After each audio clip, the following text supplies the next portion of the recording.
بہت بڑی خوشخبری دی ہے. اسی لیے یہودیوں نے حضرت عمر بن خطاب سے کہا کہ تم لوگ قرآن میں ایک ایسی عظیم آیت پڑھتے ہو کہ اگر یہ آیت اس طرح کی آیت ہم یہودیوں پر نازل ہوتی تو ہم اسے اس دن کو جس دن یہ آیت نازل ہوئی عید کا دن تصور کرتے.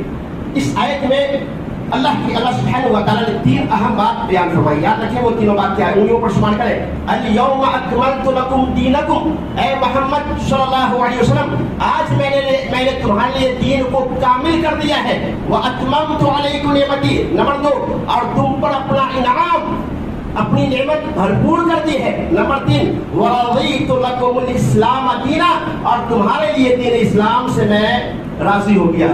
گویا اس آیت کے نزول کے بعد کوئی بھی کام خواہ وہ کتنا ہی اچھا اور بہتر کیوں نہ ہو وہ شریعت کا جز اور حصہ نہیں بن سکتا.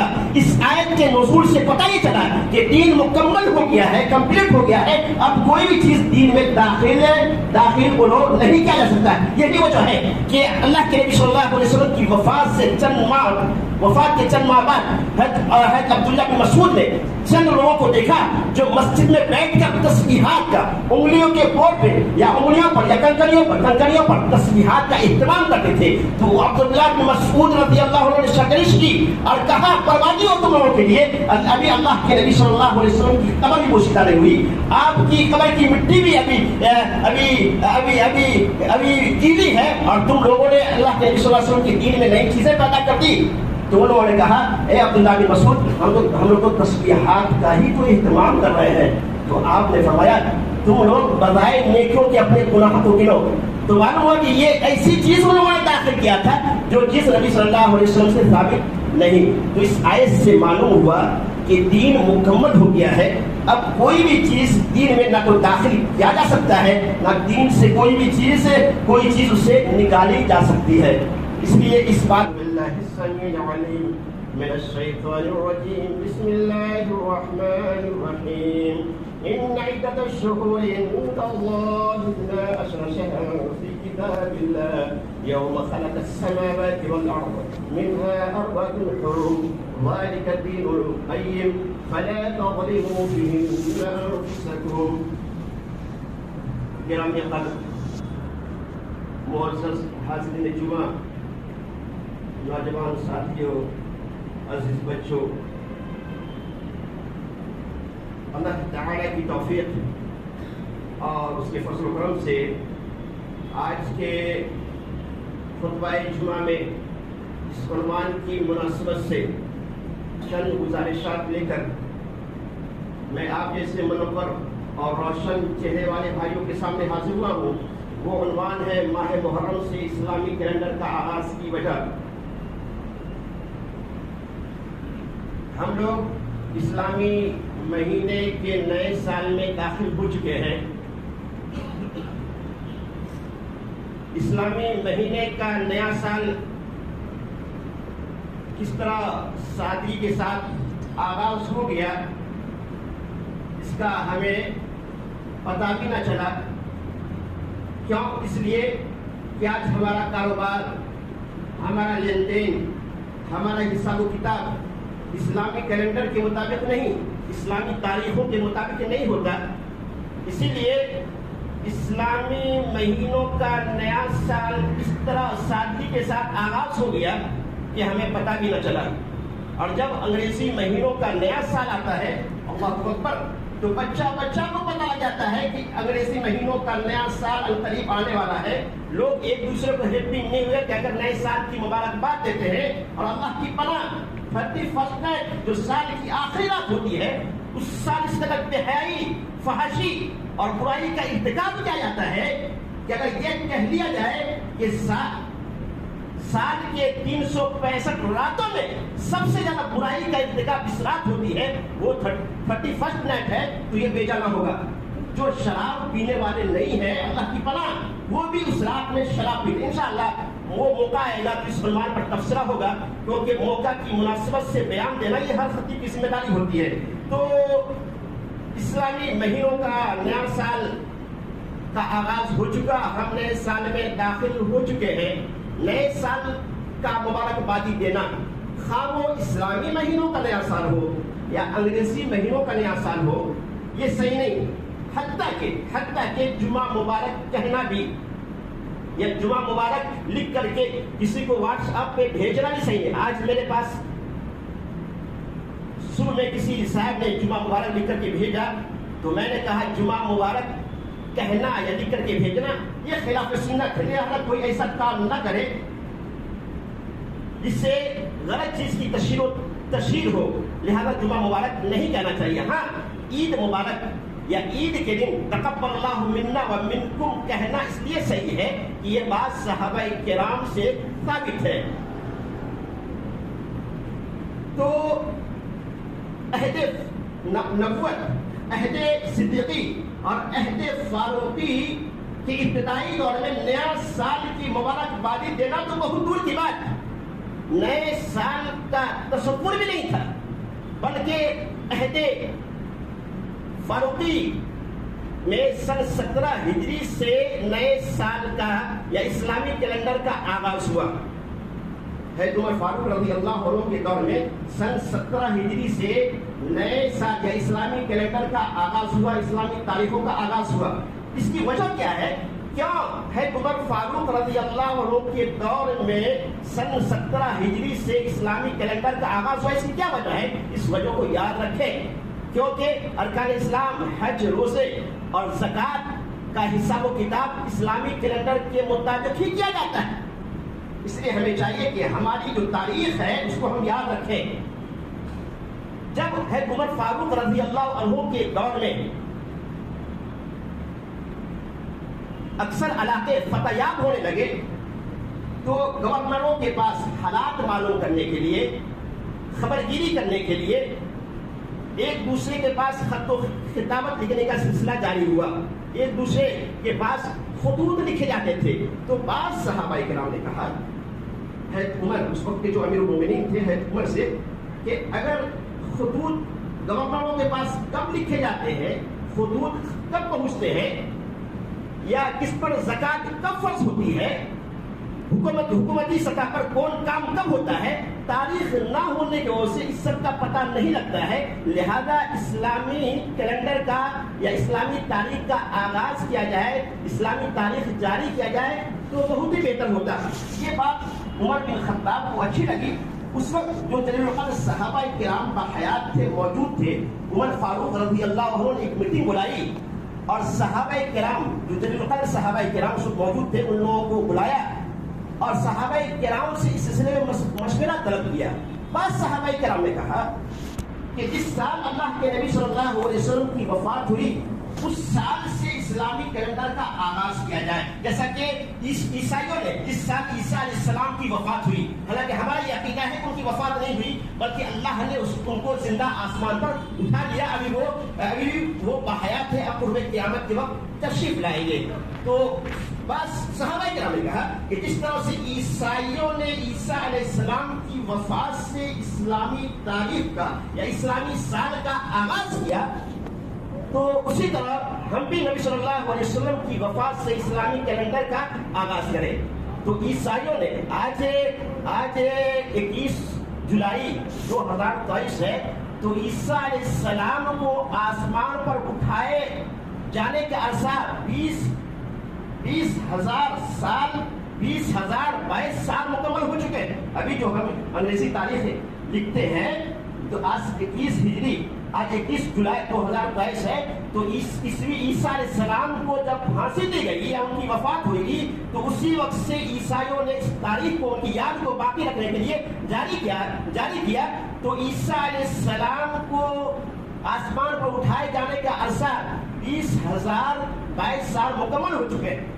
تو بعض صحابہ کرام نے کہا کہ جس طرح سے عیسائیوں نے عیسیٰ علیہ السلام کی وفات سے عیسوی سال کا آغاز کیا، اسی طرح کیوں نہ ہم اپنے حبیب محمد صلی اللہ علیہ وسلم کی وفات سے ہجری سال، اسلامی سال کا آغاز کریں. یعنی جس سال اللہ کے نبی صلی اللہ علیہ وسلم کی وفات ہوئی اس کو پہلا سال، اور جس مہینے میں نبی صلی اللہ علیہ وسلم کی وفات ہوئی اس مہینے کو پہلا مہینہ شمار کیا جائے. اور بعض صحابہ کرام نے کہا، دوسری رائے اور مشورہ دیا. بعض صحابہ کرام نے کہا جس سال اللہ کے نبی صلی اللہ علیہ وسلم کی پیدائش ہوئی اس سال سے اسلامی کیلنڈر کا آغاز کیا. خیر، سب سے بہتر اور مناسب اور صحیح مشورہ یہ طے پایا کہ جس سال اللہ کے نبی صلی اللہ علیہ وسلم نے ہجرت کی اس سال سے اسلامی کیلنڈر کا آغاز کیا جائے، تو کہ ہجرت کے بعد صحابہ مسلمانوں کی زندگی میں انقلاب پیدا ہوا، ہجرت کے بعد مسلمان خوشحال ہوئے، ہجرت کے بعد جب نبی صلی اللہ علیہ وسلم مکہ سے مدینہ تشریف لے گئے تو ہجرت کے بعد مسلمانوں کی اکثریت ہونے لگی اور مسلمانوں کی تعداد دن بدن بڑھنے لگی، تو بعض صحابہ کرام نے کہا کیوں نہ ہم اللہ کے نبی صلی اللہ علیہ وسلم کی ہجرت سے اسلامی کیلنڈر کا آغاز کرے۔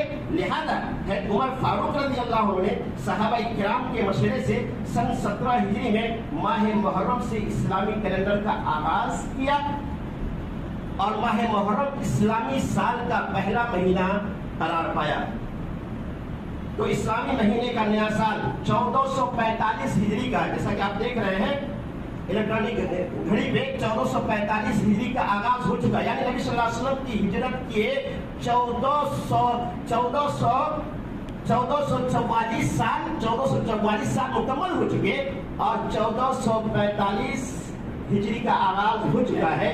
تو اسلامی سال کا پہلا مہینہ ماہ محرم ہمارے اوپر سایہ فگن ہے اور آج ماہ محرم کی 2 تاریخ ہے۔ انشاءاللہ آئندہ جمعہ ماہ محرم کی 9 تاریخ ہوگی اور 29 جولائی بروز سنیچر یوم عاشورہ ہوگا، یعنی 10 محرم ہوگا۔ لہذا ہمیں چاہیے کہ 28 جولائی اور 29 جولائی 9 محرم اور 10 محرم بروز جمعہ اور بروز سنیچر کا ضرور عاشورہ کا روزہ رکھیں۔ انشاءاللہ عاشورے کی روزے کی فضیلت کے تعلق سے آئندہ خطبہ جمعہ میں باتیں آئے گی۔ آئندہ خطبہ جمعہ کا عنوان ہوگا تاریخ قدیم میں یوم عاشورہ کی اہمیت اور صوم یوم عاشورہ کی فضیلت۔ تو اسلامی ماہ محرم سے اسلامی کیلنڈر کا آغاز کی وجہ آپ نے سماعت فرما لی۔ اب اس ماہ کی اہمیت بھی سمجھیں، اس ماہ کی کیا اہمیت ہے، جس ماہ جو ماہ ہمارے اوپر سایہ فگن ہے، جو اسلامی سال کا پہلا مہینہ ہے، اس مہینے کی کیا اہمیت ہے اللہ اس کے رسول کی نگاہ میں۔ تو یہ مہینہ جو ہمارے اوپر سایہ فگن ہے، یہ ان مقدس مہینوں میں سے ہے جو حرمت و ادب کے ہیں، جنہیں ماہ حرام کہا جاتا ہے۔ ماہ حرام یعنی اس میں لڑائی جھگڑا کرنا حرام ہے، اور ماہ حرام حرمت والے مہینے 4 ہیں۔ کتنے ہیں؟ 4 رجب، ذوالقعدہ، ذوالحجہ، محرم اور نمبر 4 رجب۔ یہ 4 مہینے حرمت و ادب کے ہیں، یعنی ان 4 مہینوں میں جنگ کو جہاد کرنا، حتیٰ کہ جہاد کرنا بھی منع ہے۔ حالانکہ جہاد کرنا اللہ کے باغیوں سے، اللہ کے دشمنوں سے، اللہ کے دین کی نشر و اشاعت کے لیے جہاد کرنا، لڑنا، یہ مسلمانوں پر فرض ہے۔ لیکن اس حرمت والے مہینے میں اللہ نے جہاد کرنے سے ہی منع کیا ہے، اللہ یہ کہ مشرکین لڑنے پر مجبور کرے، جیسا کسی آیت میں اللہ نے فرمایا وَقَاتِلُوا الْمُشْرِكِينَ كَافَّةً، اور مشرکوں سے جہاد کرو، كَمَا يُقَاتِلُونَكُمْ كَافَّةً، جیسا کہ وہ تم سے لڑتے ہیں۔ وَاعْلَمُوا أَنَّ اللَّهَ مَعَ الْمُتَّقِينَ، اور یاد رکھو کہ اللہ تعالیٰ متقیوں کے ساتھ ہے۔ یعنی حرمت والے مہینے میں مشرکین لڑنے پر مجبور کریں تو پھر اس حرمت والے مہینے میں جہاد کرنا اللہ نے حلال کیا ہے، ورنہ عمومی طور پر ان حرمت والے 4 مہینوں میں اللہ نے جہاد کرنے سے بھی منع کیا ہے۔ اور دور جاہلیت میں بھی، دور جاہلیت کہتے ہیں نبی صلی اللہ علیہ وسلم کی بعثت سے پہلے کا جو دور تھا اس کو دور جاہلیت کہا جاتا ہے۔ دور جاہلیت میں بھی مشرکین مکہ ان حرمت والے مہینوں کا ادب و احترام کرتے تھے اور آپس کے جنگ لڑائی کو روک لیا کرتے تھے۔ لہذا اسلام نے بھی اس حرمت کو برقرار رکھتے ہوئے ان مہینوں میں جنگ جدال کرنے کو کبیرہ گناہ قرار دیا ہے۔ لہذا سورہ بقرہ سورہ نمبر 2 کی آیت نمبر 217 میں اللہ نے فرمایا یسألونک عن الشہر الحرام قتال فیہ قل قتال فیہ کبیر، لوگ آپ سے حرمت والے مہینے میں یعنی 4 مہینے میں جنگ و جدال کے تعلق سے سوال کرتے ہیں۔ قل قتال فیہ کبیر، آپ کہتے ہیں ایسے لوگوں سے کہ ان 4 مہینوں میں جنگ و جدال کرنا یہ حرام ہے، منع ہے، کبیرہ گناہ ہے۔ تو مشرکین مکہ بھی اس کا احترام کرتے تھے اور اسلام نے بھی اس کو باقی رکھا ہے۔ بعض لوگ کہتے ہیں، بعض اخوان ہمارے کہتے ہیں جو دین سے دور ہے، وہ کہتے ہیں اس مہینہ کو اللہ تعالی نے اس لیے حرمت و ادب والا مہینہ قرار دیا ہے کہ اسی مہینے کی 10 تاریخ کو یعنی یوم عاشورہ کو اللہ کے نبی صلی اللہ علیہ وسلم کے نواسے خواتین جنت کے سردار حضرت فاطمہ رضی اللہ عنہا کے لخت جگر حضرت علی بن ابی طالب رضی اللہ عنہ کے لاڈلے حضرت حسین رضی اللہ عنہ کو ظالموں نے شہید کیا. حالانکہ یہ قرآن کے مخالف قول ہے، بات ایسی نہیں. کب سے یہ مہینہ حرمت و ادب والا ہے؟ آئیے اس کے تعلق سے سنتے ہیں قرآن. اللہ سبحانہ و تعالی سورہ توبہ سورہ 9 کی آیت نمبر 36 میں بیان فرماتا ہے، ان عدۃ الشہور عند اللہ 12 شہرا فی کتاب اللہ یوم خلق السماوات والارض منها 4 حرم ذلك الدین القیم فلا تظلموا فیہن انفسکم. مہینوں کی گنتی اللہ کے نزدیک 12 کی ہے. کون کون ہے؟ نام یاد رکھے، محرم، صفر، ربیع الاول، ربیع الاخر، جمادی الاول، جمادی الاخر، رجب، شعبان، رمضان، شوال، ذوالقعدہ، ذوالحجہ. یہ مہینوں کی گنتی 12 کی ہے. کب سے؟ یوم خلق السماوات والارض، اسی دن سے جن سے اللہ تعالیٰ نے آسمان اور زمین کی تخلیق کی، یعنی بابا آدم علیہ السلام سے پہلے ہی سے یہ 12 مہینے ہیں. پھر اللہ نے فرمایا منها 4 حرم، ان 12 مہینوں میں سے 4 مہینے ذوالقعدہ، ذوالحجہ، محرم اور رجب، یہ 4 مہینے حرمت و ادب کے ہیں. ذالک الدین القیم، اے مسلمانوں یہی ٹھوس اور مضبوط دین ہے. فلا تظلموا فیہن انفسکم. پھر اس کے بعد اللہ تعالیٰ نے بہت پیاری بات، اہم بات بیان فرمائی ہے. اللہ نے فرمایا فلا تظلموا فیہن انفسکم. حرمت والے مہینوں کی وضاحت کے بعد اللہ نے فرمایا فلا تظلموا فیہن انفسکم، لہذا اے مسلمانوں تم ان 4 مہینوں میں اپنی جانوں پر ظلم نہ کرو. ظلم یہی نہیں ہے کہ آدمی بغیر کسی غلطی کے کسی کو ستائے، کسی کو پیٹے، کسی کا مال غصب کریے تو ظلم ہے ہی. گناہ کرنا، معصیت کرنا، یہ بھی اپنے آپ پر، اپنے نفس پر ظلم ہے. کوئی گناہ کرتا ہے، کوئی سمجھاتا ہے تو کہتا ہے تیرے باپ کو کیا جاتا ہے، میں گناہ کرتا ہوں نا. ہاں نہیں، غلط ہے. کوئی گناہ کرتا ہے، معصیت کا ارتکاب کرتا ہے تو گویا وہ اپنے آپ کو جہنم کا مستحق بناتا ہے. گویا وہ اپنے بدن پر، اپنے آپ پر ظلم کرتا ہے. گناہ کرنا اپنے آپ کو جہنم کا مستحق بنانا ہے. تو اسی لیے اللہ نے فرمایا فلا تظلموا فیہن انفسکم، لہذا تم اپنے نفس پر ظلم نہ کرو. جیسا کہ آج ماہ محرم میں آپ نے دیکھا ہوگا شیعہ حضرات اپنے نفس پر ظلم کرتے ہیں، اپنی پیٹھ کو وہ داغدار کرتے ہیں. حسین رضی اللہ عنہ کے ماتم کے غم میں وہ اپنے آپ کو نگہبان کرتے ہیں. تو گناہ، معصیت کرنا یا اپنے آپ کو ایذا پہنچانا، یہ اپنے آپ پر ظلم کرنا ہے. تو اللہ نے حرمت والے مہینوں کی وضاحت کے بعد فرمایا فلا. پھر آپ کہتے ہیں ایسے لوگوں سے کہ ان 4 مہینوں میں چن کو جدال کرنا یہ حرام ہے، منع، کبیرہ گناہ ہے. تو مشرکین مکہ بھی اس کا احترام کرتے تھے اور اسلام نے بھی اس کو باقی رکھا ہے.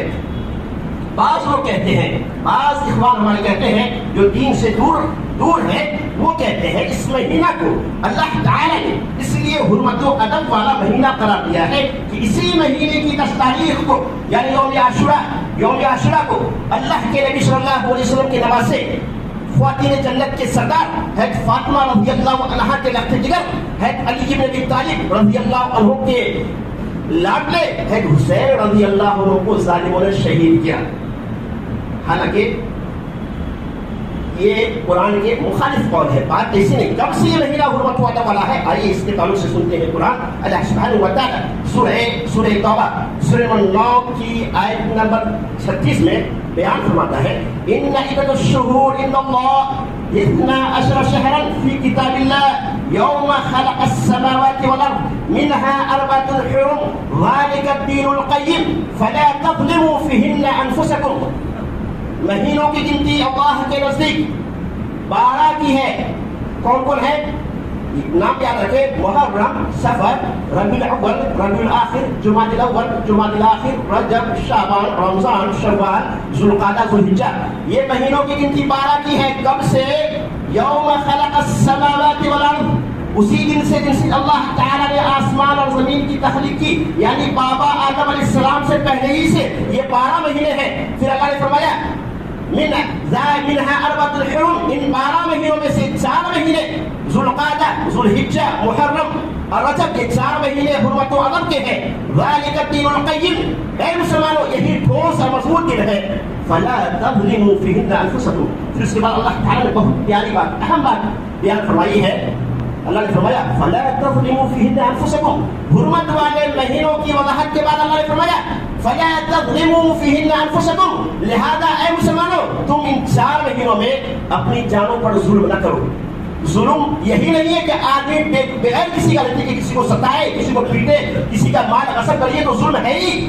گناہ کرنا، معصیت کرنا، یہ بھی اپنے آپ پر، اپنے نفس پر ظلم ہے. کوئی گناہ کرتا ہے، کوئی سمجھاتا ہے تو کہتا ہے تیرے باپ کو کیا جاتا ہے، میں گناہ کرتا ہوں نا. ہاں نہیں، غلط ہے. کوئی گناہ کرتا ہے، معصیت کا ارتکاب کرتا ہے تو گویا وہ اپنے آپ کو جہنم کا مستحق بناتا ہے. گویا وہ اپنے بدن پر، اپنے آپ پر ظلم کرتا ہے. گناہ کرنا اپنے آپ کو جہنم کا مستحق بنانا ہے. تو اسی لیے اللہ نے فرمایا فلا تظلموا فیہن انفسکم. لہذا تم اپنے نفس پر ظلم نہ کرو. جیسا کہ آج ماہ محرم میں آپ نے دیکھا ہوگا شیعہ حضرات اپنے نفس پر ظلم کرتے ہیں، اپنی پیٹھ کو وہ داغدار کرتے ہیں. حسین رضی اللہ عنہ کے ماتم کے غم میں وہ اپنے آپ کو گناہگار کرتے ہیں. تو گناہ، معصیت کرنا یا اپنے آپ کو ایذا پہنچانا، یہ اپنے آپ پر ظلم کرنا ہے. تو اللہ نے حرمت والے مہینوں کی وضاحت کے بعد فرمایا فلا تظلموا فیہن انفسکم. لہذا تم ان حرمت والے مہینوں میں اپنے آپ پر ظلم نہ کرو. اس لیے کہ ظلم کو اللہ تعالیٰ نے حرام کر دیا. انی حرمت ظلم، حدیث قدسی ہے. ابو ذر غفاری رضی اللہ عنہ کی حدیث ہے. وہ کہتے ہیں کہ اللہ کے نبی صلی اللہ علیہ وسلم نے ارشاد فرمایا انی حرمت الظلم علی نفسی. اللہ تعالیٰ فرماتا ہے یا عبادی، اے میرے بندو، انی حرمت الظلم علی نفسی، میں نے ظلم کو اپنے نفس پر حرام کر دیا ہے. فلا تظلموا فیہن انفسکم. لہذا تم بھی کسی پر ظلم نہ کرو. انی حرمت الظلم علی نفسی وجعلتہ بینکم محرما، اور میں نے تمہارے درمیان بھی ظلم کو حرام کر دیا ہے. فلا تظالموا، لہذا تم کسی پر ظلم نہ کرو. تو اللہ نے اس آیت میں بیان فرمایا فلا تظلموا فیہن انفسکم. لہذا تم اپنے نفس پر ظلم نہ کرو. یہاں ظلم سے 2 مراد ہیں. ظلم سے ایک مراد تو یہ ہے کہ اس مہینے میں جنگ و جدال نہ کیا جائے، اور ظلم سے ایک مراد یہ بھی ہے کہ اس مہینے میں معصیت اور نافرمانی کرنے سے بچا جائے، کیونکہ اس مہینے میں نافرمانی کرنے کا گناہ زیادہ ہو جاتا ہے. جیسا کہ حافظ ابن کثیر نے عبداللہ بن عباس رضی اللہ عنہما سے نقل کیا ہے کہ اللہ تعالیٰ نے ظلم کو سال کے 12 مہینوں میں حرام کر دیا ہے. سال کے 12 مہینوں میں اللہ تعالیٰ نے ظلم کو حرام کیا ہے. پھر ان 12 مہینوں میں سے 4 مہینے کو خاص کر دیا ہے، کیونکہ ان 4 مہینوں میں نافرمانی اور معصیت کا گناہ بڑھ جاتا ہے اور نیکی اور عمل صالح کا اجر و ثواب بھی بڑھا دیا جاتا ہے. اسی لیے اللہ تعالیٰ نے حرمت والے مہینوں کی وضاحت کے بعد فرمایا فلا تظلموا فیہن انفسکم. لہذا عام مہینوں میں عموماً اور ان 4 مہینوں میں خصوصاً ہم سب کو اللہ کی معصیت اور نافرمانی کرنے سے اجتناب کرنا چاہیے اور گناہوں سے اپنے دامن کو پاک و صاف رکھنا چاہیے. تو سورہ توبہ سورہ نمبر 9 کی آیت نمبر 26 میں شروع سے معلوم ہوا کہ اس حرمت والے مہینے کا حسین رضی اللہ عنہ کی واقعہ شہادت سے کوئی تعلق نہیں. لیکن لوگوں نے اس واقعہ کو جو نبی صلی اللہ علیہ وسلم کے انتقال کے 51 سال بعد ظہور میں آیا، دین کا ایک جزء حصہ سمجھ لیا. دین کا ایک جزء حصہ سمجھ لیا. جو بھی اس طرح کرتے ہیں وہ یہ سمجھتے ہیں کہ اس طرح کرنا یہ باعث ثواب ہے، گویا ان کے نظر یہ دین کا ایک جزء والا حصہ ہے. حالانکہ اللہ سبحانہ و تعالی نے سورہ مائدہ سورہ نمبر 5 کی آیت نمبر 3 میں فرمایا الیوم اکملت لکم دینکم واتممت علیکم نعمتی ورضیت لکم الاسلام دینا. یہ بہت بڑی آیت ہے اور یہ بہت اہم آیت ہے، اور اس آیت کریمہ میں اللہ سبحانہ و تعالی نے مسلمانوں کو، اللہ کے نبی صلی اللہ علیہ وسلم کو بہت بڑی خوشخبری دی ہے. یہ آیت 9 ذوالحجہ 10 ہجری یوم جمعہ کے دن نازل ہوئی، یعنی عرفات، یوم عرفات میں یہ آیت نازل ہوئی. اور نبی صلی اللہ علیہ وسلم کی وفات 12 ربیع الاول 11 ہجری پیر کے دن ہوئی، یعنی ٹھیک اللہ کے نبی صلی اللہ علیہ وسلم کی وفات سے 3 دن پہلے اس آیت کا نزول ہوا. اس آیت میں اللہ تعالی نے